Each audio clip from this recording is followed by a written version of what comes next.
네, 안녕하십니까. 이제 마지막 시간인데요. 이제 네 어떻게 지나가는지 모르겠죠. 자, 이제 오늘은 이제 마지막으로 이제 치료 후에 일어날 일들에 대해서 이야기하겠습니다. 저희 외과 의사들은 그런 이야기를 좋아하는데요. 수술은 어떤 이야기의 끝이 아니라 시작입니다. 수술로서 일어날 일들도 굉장히 많고요. 제가 이제 환자분들한테 설명할 때 이런 이야기를 많이 하죠. 수술은 어떤 역할을 하는 거냐? 커다란 문제가 있는데 이 보따리가 찢어지기 일보 직전이어서 우리가 이거를 처리할 수 있는 작은 문제들로 나누어 놨을 뿐이지 앞으로 해결해야 되는 문제들은 굉장히 많다, 이런 이야기를 합니다. 그래서 이제 앞으로 갑상선암을 치료하고 나서 어떤 일을 할지 그걸 이제 오늘 이야기 드리도록 하겠습니다. 갑상선암은 굉장히 좀 독특한 암이라고 말씀을 드렸고, 요오드 섭취에 대한 이야기를 우리가 전 시간에 이야기를 했는데, 방사성 동위원소 치료 혹은 방사성 요오드 치료라고 하는 치료가 있습니다. 이 치료는 우리 갑상선암에서는 항암 치료라든지 외부에서 방사선을 쬐는 그런 전통적인 치료 방법을 쓰지 않는데, 쓰지 않는 이유는 갑상선암 세포가 그런 치료에 잘 반응하지 않기 때문이고요. 그리고 이제 방사성 동위원소 치료라는 저 치료는 암이 되었음에도 불구하고 원래 세포의 능력을 아직 보존하고 있기 때문에, 암 세포가, 그러니까 이제 그 목에 있는 암들은 수술로서 다 드러냈어요. 근데 거기서부터 멀리 퍼져나갔던 혹은 뭐 혈중에서 아직 떠돌고 있는 암 세포를 파괴하기 위해서는 방사성 동위원소 치료라는 걸 쓰는데요. 요오드를, 원래 요오드는 두 개의 분자가 합쳐진, 그러니까 원소가 합쳐진 게 하나의 분자인데, 이걸 하나를 띄어서 방사성 물질을 붙여서 만든 게 요오드 131이라고 하는 물질이에요. 저걸 사용하게 되는데, 이걸 이제 먹으면 말이죠, 흡수가 싹 돼서 혈중에 있는 그런 암세포들이 이걸 딱 빨아들입니다. 빨아들이면 저기에 달아놨던 방사능이 거기서 터지면서 그 에너지로 인해서 암세포를 죽이는 거예요. 말하자면 지금 핵폭탄을 씌른 드론 같죠. 그 굉장히 효과적인 치료여서 저거는 예전에는 미사일 요법이라는 말로 불렸어요. 그리고 뭐 가장 성공한, 요새 표적 치료 같은 게 유행인데 가장 성공한 표적 치료의 효시입니다. 근데 이 치료는 아무나 다 받을 수는 없고요. 이게 갑상선 조직이 하나도 없어야만 할 수 있어요. 왜냐하면 갑상선 암 세포는 원래 요오드를 흡수하는 능력을 가지고는 있지만 원래 세포의 능력의 30분의 1, 뭐 심하게 말하는 사람은 100분의 1밖에 안 된다는 분들도 있습니다. 그렇기 때문에 정상 조직이 있으면 거기서 다 빨아당겨서 암세포로 가지 못하는 거죠. 그래서 갑상선 전절제를 깔끔하게 한 사람들에서만 치료할 수 있는 거예요. 그래서 바꿔 말하면 갑상선 전절제를 하는 사람들은 고위험 환자이고, 저위험 환자에서도 그런 수술을 해야 되는 사람들이 있어서 갑상선을 다 없애는 전절제라는 사람들은, 이제 다른 말로 하면 그 전절제라는 수술은 방사성 동위원소 치료를 하기 위한 수술이었다, 이렇게 표현합니다. 사실은 저는 개인적으로는 이런 효과적인 치료가 있어서 갑상선암이 굉장히 효과가 좋다라고 생각을 하고요. 이 다음에 보이는 사진이 빨간 화살표로 된 게 이제 폐 전이가 있는 건데, 수술 전에는 몰랐습니다. 근데 저렇게 동위원소 치료를 하니까 미세 전이가 날아갔던 게 나타나서, 저기에서, 그러니까 말하면 저 사진에 보이는 건 저기에 에너지가 확 쏟아지고 있는 거예요. 암세포를 파괴하고 있는 사진이에요. 그 다음에 많이 쓰는 게 이제 갑상선 호르몬 요법이라는 건데요. 첫 번째 시간에 갑상선 호르몬 굉장히 중요해서 기능 저하가 있으면 당연히 약을 써야 되겠죠. 자, 그러면 갑상선 수술을 했어요. 반을 띄었으면 어떻게 될까? 보통은 반만 남아 있어도 우리가 일상생활을 하는데 필요한 호르몬은 나옵니다. 그렇기 때문에 꼭 약을 먹을 필요는 없고요. 근데 이제 뭐 신통치하는 경우도 있겠죠. 나만 애가 일을 잘 못하면 약을 먹어야죠. 보충해지. 그거는 호르몬 치료, 호르몬 요법이라고 하지는 않아요. 그건 보충적으로 주는 거지. 근데 요법이란 말을 붙이면 이건 치료인데요. 적극적인 치료인데, 갑상선 호르몬하고 갑상선을 자극하는 호르몬이라는 게 있어요. 뇌하수체에서 나오는 건데, 그게 이제 나오면 갑상선이 이제 그런 신호를 받아서 일을 좀 더 해야 되네 하고 호르몬을 더 내놓는데요. 이 갑상선 자극 호르몬이라는 게 암 재발을 일으키는 굉장히 유력한 인자 중에 하나입니다. 그걸 좀 덜 나오게 하자는 게 갑상선 호르몬 요법인데요. 갑상선 호르몬이 많으면 뇌하수체에서 호르몬이 너무 많으니까 일을 덜 해야지 하고 갑상선 자극 호르몬을 덜 내놔요.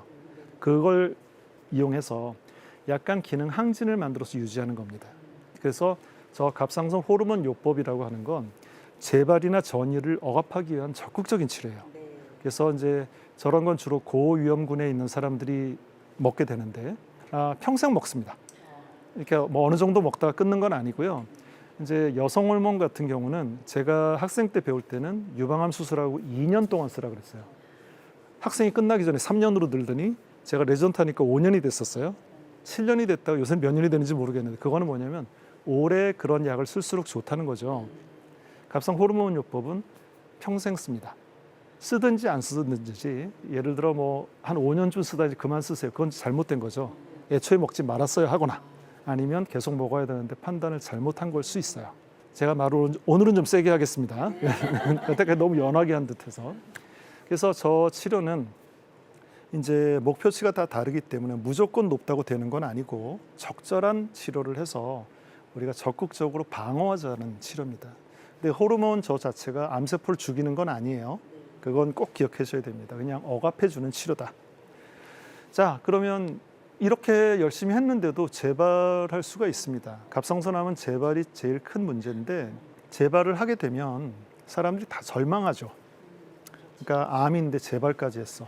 그래서 이거는 뭐 사람들이 굉장히 뭐 디프레션에 빠지고 이렇게 되죠. 근데 그렇게 할 건 아닙니다. 다행히 갑상선암은 재발하더라도 적어도 한두 번의 기회는 꼭 있어요. 그래서 그 기회를 놓치지 말라고 이야기를 합니다. 근데 이제 재발을 그러면 안 하기 위해서 관리해 주는 게 더 중요하겠죠. 제일 중요한 건 재발이 안 하는 게 최고니까. 근데 딱히 어떻게 관리해야 재발을 덜 하더라라는 건 없습니다. 그래서 제일 좋은 방법은 어떤 거죠? 문제가 예방.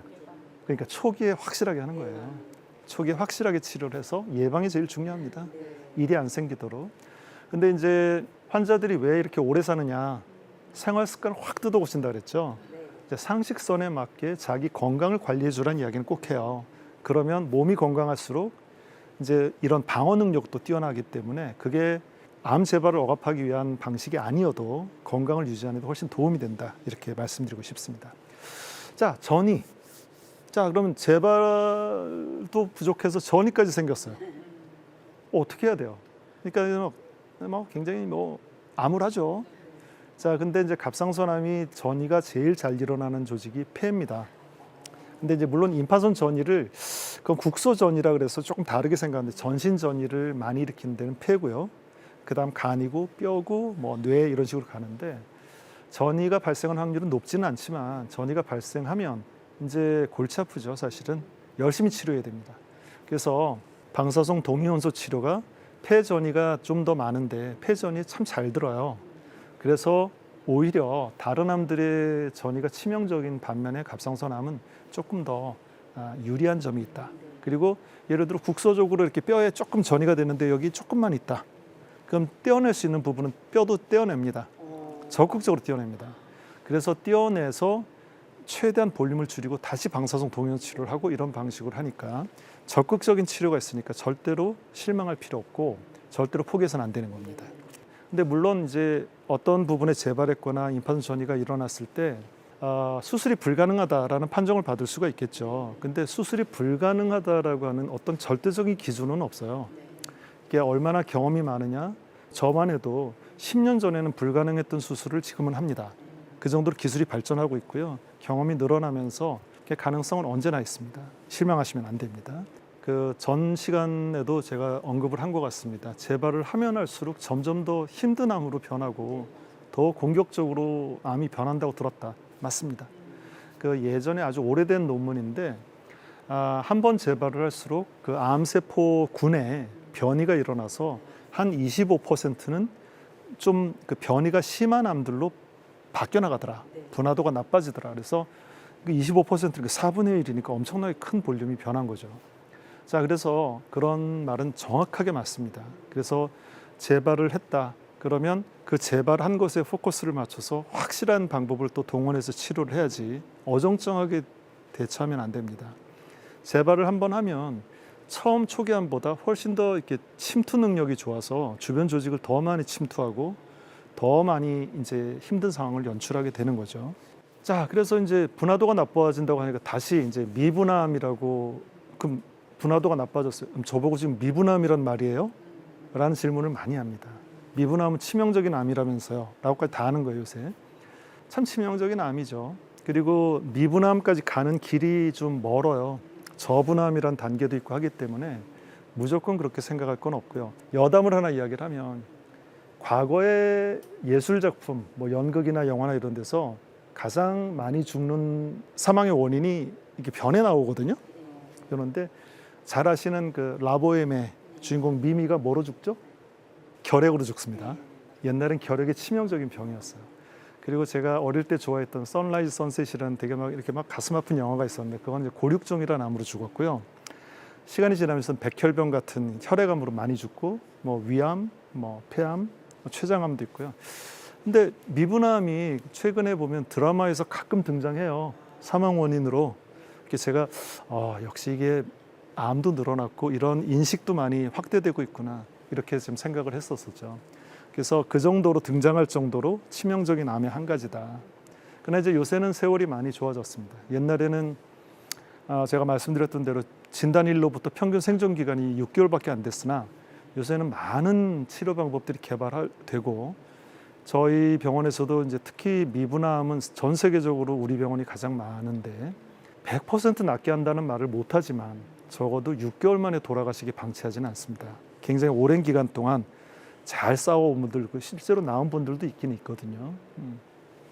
자, 그러면 난치성암이라는 말도 있더라. 난치성암은 뭡니까? 라고 이야기를 해요. 난치성암은 이름에 나왔죠. 치료가 어려운, 힘든 암이죠.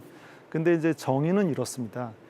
여러 가지 치료가 있음에도 그 치료에 반응을 하지 않는 암을 난치성암이다 이렇게 표현해요. 수술 안 되고 방사선 요치료도 안 듣고 항암치료, 방사선 치료 안 듣는 것을 정의는 그러합니다. 근데 좀 넓게 보면 이제 암이 발견됐는데 너무 침범이 심하게 돼서 도저히 수술이 어려운 이런 상황에 처한 경우 이때 수술을 못하는 경우가 이제 들 거고 그리고 너무 급속히 진행되고 있는 거예요. 막 진단하는 과정이 확 커지는 게 보이는데 제가 레지던트 때 경험했던 바로는 제 스승님의 환자였는데 미분암이 있는데요. 아침마다 폐 사진을 찍는데 찍을 때마다 폐 전이가 이렇게 퍽 커지다가 숨을 못 쉬어서 돌아가셨어요. 그 정도로 심각해질 수 있다는 거죠. 급속히 진행되는 암. 그 다음에 원격 전이가 너무 많이 퍼져서 수술이 도저히 안 되고 치료도 안 되는 암. 자, 이럴 때 우리가 난치성암이라고 표현하는데 미분암은 난치성암의 전형적인 특성을 다 가지고 있는 암입니다.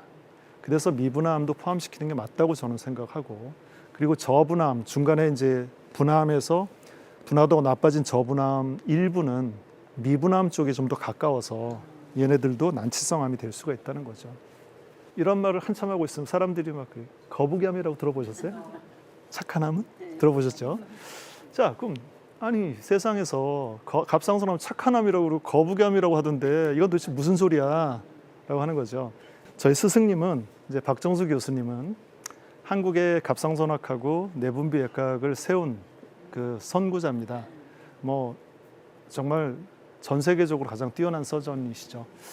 근데 그분이 굉장히 환자들에 대한 사랑과 열의가 뛰어난 분이에요. 그래서 환자들이 너무 좌절하고 하니까 너무 그렇게 할 필요 없다 하면서 어떤 방송에 나가가지고 갑상선암은 거북이처럼 천천히 자라는 거북이암이다 이렇게 강의를 하셨고요. 그 다음에 그 마지막 슬라이드에 기도하는 뭐 사무엘 사진 있죠. 그 많이 그 운전대 앞에 붙어 있는 그 사진에 놨어요. 주님, 제가 평생에 한번 암을 걸려야 한다면 제게 갑상선암을 주소서라고 해놨던 거예요. 그래서 이런 착한 암을 받는 게 축복입니다라고 했어요. 그랬더니 그 말이 확 퍼지면서 갑상선암은 암도 이제 변형돼서 암도 아니라더라, 뭐 착한 암 이런데 이분이 깜짝 놀란 거예요. 세월이 지나서 자기가 했던 말이 이렇게 쓰이는 걸 보고 이건 안 된다. 경각심을 돋워줘야 되는데 토끼암이라고 했어요. 그 말을 이제 사람들이 몰라요. 토끼암 몰라요. 근데 이제 이런 개념이 하나 있어요. 이 슬라이드 보여드리고 싶은데 이거는 이제 저랑 친한 그 UC 샌프란시스코에 있는 광년 두라고 하는 되게 유명한 외과 의사입니다. 그분이 강의했던 걸 그대로 가지고 왔는데 갑상선암이라는 걸 이렇게 세 가지로 분류하자. 하나는 거북이고 하나는 토끼고 새 이렇게 했어요. 거북이라고 하는 개념은 그야말로 천천히 기어가기 때문에 우리가 언제건 마음만 먹으면 잡을 수 있는 암이다. 그렇게 한 거고요. 토끼는 정말 최선을 다해서 잡아야 되는 게 토끼다라고 했고, 새는 이미 날아가 버려서 잡기가 여간 어렵지 않다, 이렇게 분류했는데요. 지금 이야기했던 난치성 암은 저 새에 해당하는 그런 암입니다. 그리고 참고로 저는 주로 새를 사냥하는 외과 의사입니다. 그래서 굉장히 어려운 치료인데 저기까지 안 가야 됩니다. 거북일 때 잡아야죠. 자, 근데 이제 최근에 새로운 치료법이 많이 개발됐다고 제가 말씀도 드렸고 환자들이 많이 알고 와요. 좋은 치료 많다면서요. 한 방에 끝낼 수 있다면서요. 라고 해요. 근데 사실은 그렇지는 않고요. 클린턴이 이런 이야기를 했어요. 드디어 오늘 우리는 창조주의 언어를 이해하는 단계에 접어들었다. 조금 오만한 말입니다. 실제로 그렇지는 않고요. 그 게놈 프로젝트가 우리가 발표됐을 때 이제 뭐 우린 더 이상 늙어 죽지도 않을 거고 암으로 죽지도 않을 거라고 생각했는데 벌써 20년 지났죠? 여전히 늙어 죽고 여전히 암으로 죽습니다. 그래서 그러나 그 연구가 본물을 이렇게 문을 활짝 열어젖히고 본물을 튄 거예요. 그래서 굉장히 많은 연구들이 있는데 이 사진에 보시면 저건 이제 갑상선암이 생성되는 이 경로를 밝힌 건 너무 복잡해 보이시죠? 실제로 엄청 간단하게 만든 겁니다. 저 단계 하나를 다 우리가 타겟으로 해서 약을 개발할 수 있다. 그래서 개발된 게 현재 임상에서 사용되는 이런 약들이 있습니다. 이건 FDA 공인을 받은 약들이에요. 자, 그러면 이제 처음에 나왔을 땐 꿈의 치료제라고 그랬어요. 그래서 뭐 약 한 방이면 끝낸다. 그 말이 거기서 나온 건데 실제로 그렇지는 않고요. 저기 이렇게 공인받은 치료제들도 반응률이 한 60% 정도 됩니다. 그러니까 기대하기가 좀 어려운데 반응률이 60%라는 건 좀 새겨들을 필요가 있는데 있는 암의 60%를 죽인다는 말이 아니라 60% 정도 환자에서 반응이 있다라고 하는 거예요. 그래서 이게 뭐 자기가 60% 안에 들지 40% 안에 들지 모르니까 치료는 시작해 봐야 된다는 거죠. 그래서 아직은 좀 갈 길이 먼데 이제는 이렇게 그 면역 항암제라는 것도 이제 개발이 돼서 암세포는 오래 살 수 있는 이유가 몸의 정상적으로 면역 방어 기능을 회피하는 능력이 있는데 그걸 차단하는 치료들이 있어요. 이런 치료들이 있는데 이것도 역시 많이 개발돼야 되고 이런 것들이 한 가지 치료로는 존재하기 어렵고요. 여러 가지를 복합적으로 하는데 우리가 이제 기억해야 될 게 한 가지 있는데 새로운 약을 개발한다는 일은 굉장히 어려운 이야기입니다. 이게 이제 한 10,000가지 정도 되는 유망한 약물이 출발선에서 막 달려가기 시작을 해요. 근데 이제 중간 과정 거쳐야죠. 실험도 해야죠. 그 동물 실험해야죠. 임상 실험해야죠. 해서 맨 마지막에 약이 돼서 개발되는 건 1개에서 2개입니다. 너무나 어려운 일이기 때문에 기존에 있는 약들을 컨비네이션해서 쓰는 방식을 찾고 있어요. 이제 그런 방식도 굉장히 유망하다고 저는 생각을 하고요. 저는 이제 영화를 참 좋아하는데 쥐라기 공원에 나온 유명한 제가 좋아하는 딴 사람이 좋아할지는 모르는데 자연은 언제나 길을 찾는다라는 대사가 있어요. 거기서는 이제 그 공룡을 이제 암컷만 태어나게 했죠. 그런데 수컷이 생겨나면서 얘네들이 알을 낳고 번식을 하기 시작한 거죠. 그래서 우리가 저렇게 막 결정적으로 어떤 암 생성 단계를 막으면 암이 안 생길 것 같지만 다른 길이 열리더라는 거죠. 그래서 아직까지는 우리가 생명의 위대함을 뛰어넘을 치료는 없다 이런 생각이 듭니다. 그래서 오늘 강의는 여기까지 하는데 제가 늘 말씀드리지만 강의 내용은 막 하고 싶은 말은 너무 많아요. 근데 이제 그나마 제가 외래에서는 하지 못하던 이런 기회를 가지게 돼서 참 감사한 일이었고요. 이제 4번의 강의 동안 여러분은 어떻게 느꼈는지 모르지만 저는 참 행복하게 좋은 강의를 했다고 생각합니다. 감사합니다.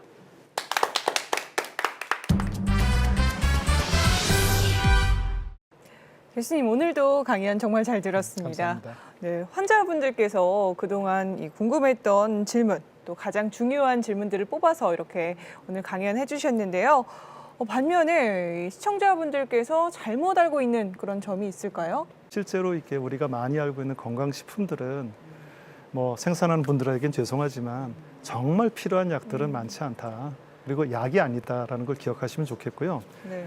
그 제철에 나는 건강한 음식, 적절한 운동, 상식선에서 움직이는 게 제일 좋겠다 이런 말씀을 드리고요. 가능하면 조금 근거 있는 지식을 바탕으로 결정을 내리시면 좋겠다. 이런 생각을 합니다. 네, 알겠습니다. 방청객 어머님 질문 한번 받아볼까요?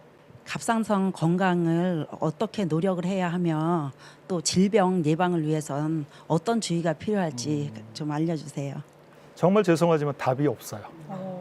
그러니까 딱히 어떤 걸 해야 갑상선이 좋아진다라는 게 없는데 상식선에서 움직이는 게 좋겠다는 말씀을 드렸고요.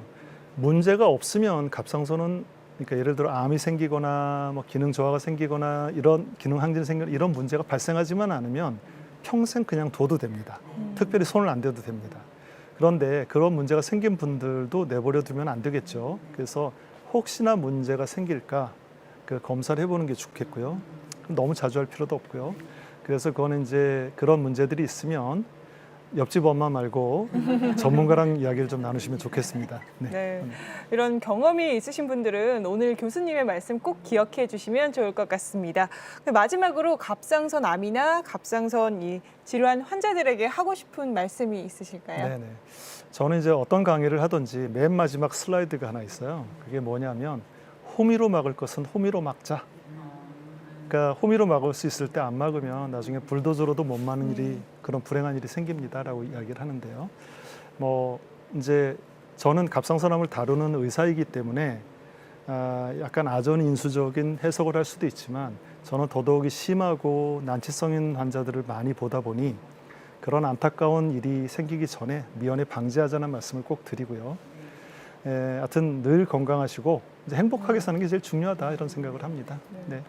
교수님이 이제 4주간의 강연이 끝났는데 정말 귀한 시간이었어요. 감사합니다. 네, 또 마지막으로 우리 시청자 여러분들께 건강한 인생, 또 100세 인생을 위해서 당부의 말씀이 있다면요? 네, 나사에서 나왔다. 소련의 무슨 구소련의 무슨 연구소 KGB 연구소에서 나왔다. 뭐 김일성 장수 연구소에서 나왔다. 이런 뭐 듣도 보도 못한 약이다. 그리고 이 효과 좋은 걸 이제 의료계가 탄압한다. 이런 말을 들으면 거의 100% 사입이랍니다. 근데 이제 그런데 의외로 혹하는 경우가 생기는데요. 그런 일에 현혹되기보다는 이제 확실하게 알고 우리가 잘 알면 고칠 수 있는 방법도 있거든요. 그래서 확실하게 알고 교정하는 방법을 채택해 달라 그 말씀을 드립니다. 네. 네. 네, 그동안 함께 해주셔서 정말 감사합니다. 저희 CTS 언제나 열려 있으니까요. 또 와주실 거죠, 아유, 교수님? 불러주시면 영광이죠. 또 와주셔서 유익한 강연 기다리겠습니다. 네, 감사합니다. 네. 함께 해주신 시청자 여러분 고맙습니다. 오늘도 주님 안에서 승리하는 하루, 건강한 하루 보내시고요. 저희는 다음 시간에 인사드리겠습니다. 감사합니다.